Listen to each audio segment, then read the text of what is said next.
ଦେଖନ୍ତୁ ଆଜି ରକ୍ତଦାନ ଶିବିର ଟାଉନ୍ ହଲ୍ ପାଖରେ ଅନୁଷ୍ଠିତ ହୋଇଛି। ଆଉ ଆମ ଶଙ୍କର୍ଷଣ ବାବୁ ବ୍ଲଡ଼ ଡୋନେଟ୍ କରୁଛନ୍ତି।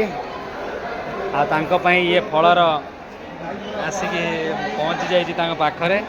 ଦେଖନ୍ତୁ ସମସ୍ତେ ରକ୍ତଦାନ କରନ୍ତୁ। ରକ୍ତଦାନ ମହାନ ପୁଣ୍ୟ, ସେଥିପାଇଁ ଅନୁରୋଧ କରୁଛି ସମସ୍ତେ ଆଉ ଜଣଙ୍କର ଜୀବନ ବଞ୍ଚିବା ପାଇଁ ରକ୍ତଦାନ କରନ୍ତୁ।